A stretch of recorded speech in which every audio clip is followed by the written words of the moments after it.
over here with this nice shape. And she had an AKA shirt on, and I was like, oh man, one of those sorority girls. What I'm gonna do? I was gonna blow you off that day. I was just done with relationships. I didn't want to be bothered anymore. I had enough of it, the lying, the cheating, and well, I'm glad you didn't. Wow, I just can't believe 26 years later, 4 kids, and we have gone through our challenges. So can you just think about the fact that we almost didn't get to this point? We almost wound up just like our parents, when we went through that phase where we were on autopilot. We weren't paying attention to each other's needs. We weren't communicating. Our finances were out of control. And Lord knows we weren't having any sex. Yeah. When I met you, you were just this beautiful woman I saw, and I was coming from the library in the parking lot of Gaither's Gym at FAMU. And all I saw was this beautiful woman with this pretty smile and this super fine shape. And I was like, dang. And I saw that AKA on your shirt. I was like, oh man, she went up some identity sorority girls. Oh, you know what? But hey, I said, I'm gonna give it a shot. It's worth, she's beautiful. I keep reminding you, when I met you, I was in a bad space. Yeah. I had just gotten out of a bad situationship, and I was just done with relationships. I didn't want to be bothered anymore. I had enough of it, the lying, the cheating, and I didn't want to go down that road anymore. So when I met you, I was going to blow you off that day. Well, I'm glad you didn't. Well, that's only because God said be nice to everyone you meet today. If God had not given me those instructions, when you backed that car up, I would have pulled off and left you there. Well, it's a good thing. But, we ended up on our first date. I tried to get you to come over during Super Bowl. I was over with one of my friends, and he had brought 2 girls over, and I was calling you. I know, but I like I said, I was over and done with relationships. I was not trying to come to your house. I'm like, no, I don't think so. I don't know you like that. But when you think about it, we got from that point, it's like, this is where it all started. Once I said yes, and we went on that first date on Valentine's Day, this is where we spent most of our time on a bench talking. Because you called me around the booty call times and said, hey, come pick me up. And so I picked you up. Time out.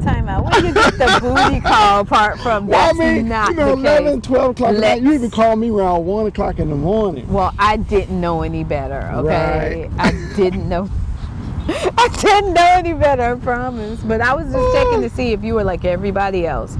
Just, a guy who was just scheming to get what he wanted. And I just wanted to see if you had someone else over there.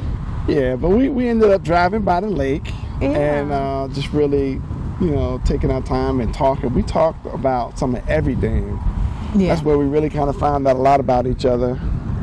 But you know what? It's just amazing how we went from spending all this time at the lake to boyfriend and girlfriend, to engaged, to married, to just... And now we're inseparable, But it wasn't always like that, I know. We went through that one dark phase where I just didn't know. I was pretty sure we're going to wind up just like my parents and just like your parents and all our other relatives, and just, be on the pathway to divorce. And we actually pretty much were. Yeah, we were. We drifted apart. It's one thing on the outside. We were smiling. We had the 6-figure jobs, a good house, the cars. It was like a fairy tale. And then... it turned into a nightmare. Yeah, after I got that one text message, it was a nightmare. I know. But the thing is that we just...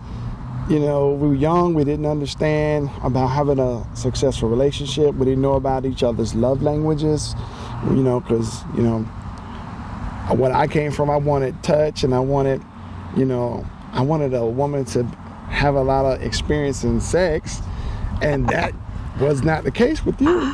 You were the good girl. Wow. But you was too good. How did we get to that point where? I think we just didn't know. In the beginning, we were just like, newlyweds. We were just happy to be married. And, we were just graduating from college, so we were starting in our careers and everything was good. But then, what we were expecting didn't necessarily happen the way we visioned it.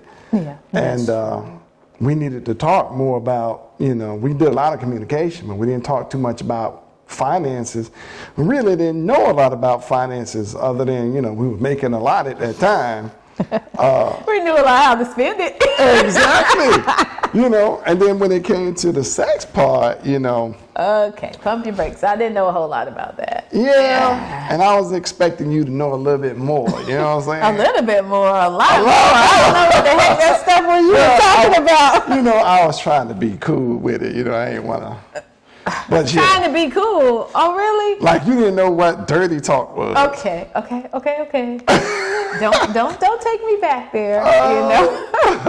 A girl's got to learn. But I mean, when you think about it, we've been through so much together, and I'm thankful that I'm in a place now where I can smile and talk about it, because it wasn't always like that. Yeah, I know. I mean, I thought we were going to be, after I I got that text message. I did too. I thought that was, oh my God, all my whole life, my beautiful kids, my wife. We're about to be out. Yeah.